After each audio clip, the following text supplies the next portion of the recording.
We bring you the latest updates from the Pna Newsroom.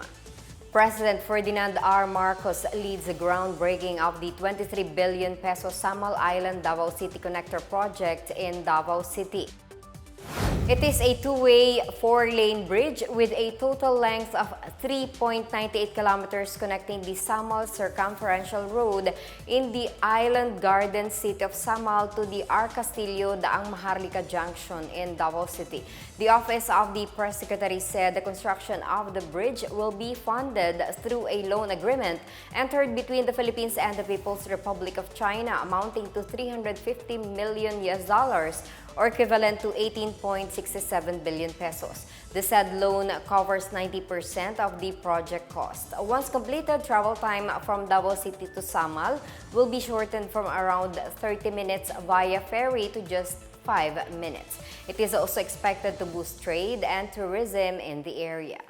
In 2027, this bridge will surely ease the convenience of travel and transport, bringing forth gainful opportunities for many of our people by providing a link between relatively far-flung areas and economic centers. Thereby, we ensure smoother mobility of people and of goods.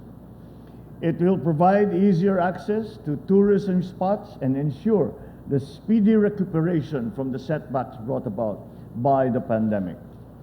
I also believe that through this project, we will further improve the peace and order situation in the area, as well as ensure the faster and more efficient aid distribution during times of calamities.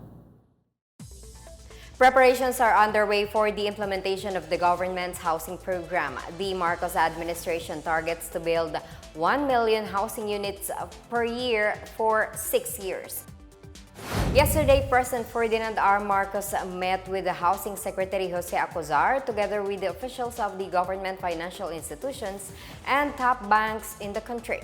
The meeting was held the same day when representatives of the World Bank turned over the framework for resilient housing and shelter programs in the Philippines to the Department of Human Settlements and Urban Development. The DHSUD on Monday kicked off the Pambansang Pabahay para sa Filipino Zero ISF 2028 program, which aims to provide affordable and decent shelters for the informal settler families and those in the low-income bracket. The department is also the lead agency for shelter and housing assistance programs during response, rehabilitation, and recovery. Meanwhile, low-income earners can also avail of the low-cost housing program through the Pag-IBIG Fund's Affordable Housing Program or AHP. It caters to those who are earning not more than 15,000 per month in the National Capital Region and not more than 12,000 per month outside of NCR. Under the AHP, employees can avail of the socialized home loans worth up to 580,000 pesos at a subsidized rate of 3% per annum. Pag-IBIG Fund has financed 13,131 socialized homes from January to September this year. Vice President and Education Secretary Sara has urged church leaders to help the government in guiding the youth to the right path. The Vice President graced the 44th anniversary celebration of the Jesus is Lord Church on Wednesday. In a speech, Duterte stressed the need for a joint effort to guide the youth against addiction, violence, and other harmful influences. Duterte said the role of the church is crucial to the well-being of the youth. She also stressed the importance of spirituality in binding families and communities and in nation building, particularly in a post-pandemic setup. Duterte meanwhile thanked the JAIL for its ministry and intercession to Filipinos from all walks of life.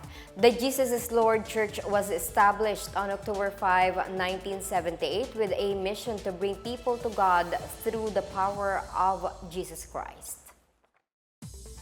At least 44 people were confirmed today to have been injured in the magnitude 6.4 earthquake which rattled Abra and other parts of northern Luzon last Tuesday. In its latest report, the National Disaster Risk Reduction and Management Council said the number includes 32 from the Cordillera Administrative Region and 12 from Ilocos Region. No fatalities or missing persons have been reported so far. Meanwhile, some 18,000 families in 208 barangays in Ilocos Region and Cordillera Administrative Region were reported to have been affected by the earthquake. 22 families or 76 persons are being served in 3 evacuation centers.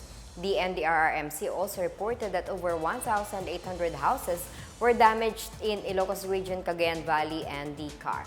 The quake caused infrastructure damage worth about 57.7 million pesos in Ilocos Region, Cagayan Valley, and Cordillera. And that's the latest and the biggest stories from the Pna Newsroom. For more news content, visit our webpage or head on to the Philippine News Agency's Facebook and Twitter accounts. We are also shown on the social media pages of the Office of the Press Secretary and Radio Pilipinas RP1. Stay tuned for more news updates. I'm Marita Muaje. We tell stories that inspire change.